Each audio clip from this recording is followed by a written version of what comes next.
Bonjour, konnichiwa, hello guys, welcome to our channel. Today, this is Caroline from REF English Center, and it's my pleasure to be here to share with you guys some very useful information of our 12 phrase icebreaking lessons. You heard it totally correctly. I really meant 12 phrase icebreaking lessons. So the first question coming out from your mind can be why we offer you a lot of free lessons like that? Because we believe that experience from reality, things from reality can tell you exactly what we can do, what we can share, what we can change in your English proficiency. So what are you waiting for? Let's come over here and join us. Experience yourself what it will be like in reality. Alright? Okay, so but hold on, first let me tell you quickly what we study in our 12 phrase lessons. Okay? Alright, so we know apart from traditional English teaching, like you have to do a lot of grammar exercises just to orally control one tense in English, or you have to repeat after your English teacher over and over like 1,000 times just to pronounce beautifully only one word. And what's your goal at the end of the day? To be fluent? Actually, fluency is just a small part in our English teaching method. What we want to do here is to help you sound like a native speaker.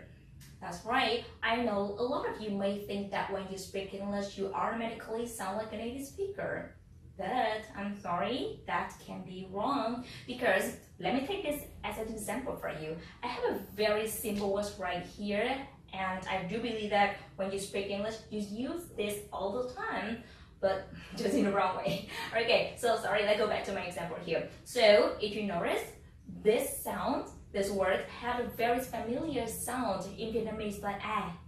So, but if you use Vietnamese accent to speak English, so it just makes you sound really weird and totally wrong. Let me take this as an example and make it clearer to you again, okay? So if I use Vietnamese accent to say this one, I say ah. So when you have a very simple sentence like this, you say, are you okay? It sounds really weird, right? Okay, so what should it be like? Let me share with you, okay? So if you know that the sound R comes from the back of your throat, so when you produce the sound, it could be like ah. And remember, the letter R of English is very typical for American accent. So when you do it, you have to curve your tongue up all the way back, okay? And then you say very short, okay? Make sure that you say it very shortly, okay? So when you go with American accent, you go R. So when you have a sentence right here, you don't have to try your best to go up your voice at the end of the sentence, because just think like this. When you say it properly, correctly, your intonation is formed automatically. Alright? So let me say this one again in American English accent to you. So like I told you before, I have R, and when you put it in the sentence right here, you have are you okay? Are you okay? It's very easy and natural. That's exactly the first thing we would like to share with you.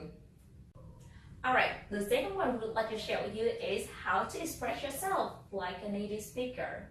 And what do I mean by saying that? As you may know, we have a lot of different accents in English, but we have only two main ones. We have American English and we have British English. So which one is right and which one is wrong? It's kind of impossible to say which one is right, which one is wrong, but to take it simply like this, alright? When you speak Vietnamese, it's kind of really weird when you speak Vietnamese with Hue accent and Northern accent in the same sentence. It's just like that in English. So you need to make yourself clear of which accent you love and you want to follow. Alright? And our teachers at REF English Center are qualified enough to help you sound and express yourself like a native speaker. To make it clearer, let me take another example for you. I have a very simple sentence right here again, and let me do this one in American English accent. So I go, it's so hot today. It's so hot today. This is very easy, right? But when you do it in British accent, you say, it's so hot today. It's so hot today. You see the very tiny little difference between them? That's exactly what we want to teach you. Make yourself express like a native speaker. Alright, and the last one we want to share with you is how to act like a native speaker, but not like how to act like a rocker or something like that, okay? What we want to do here is to help you know the native speaker's body language and jokes, because those things are about cultures, and it's kind of no way you can learn them from books or learn by heart. What you can do is to learn them from reality, from experience, and from environment. So we always offer you native-like environment in classroom. So when you go to class, you learn them unconsciously, and when you interact with native speaker, you're like, oh, I know this one, but why do I know this? Well, it doesn't matter, but you just know that because we use them all the time in the class. That's right. So let me take another example from you, all right? So I always do this one in my class because I often give them a lot of activity to do. So I say, guys, So this one mean, yeah, actually I didn't mean like, okay guys, that go to a party or play games like that. Actually, I mean here is that, well, your time is up. You are running out of time, and I really mean it. You are running out of time. So what are you waiting for? Don't hesitate to come over here. We are so much excited to see you one beautiful day at REF Language Center. And thank you for watching. Bye.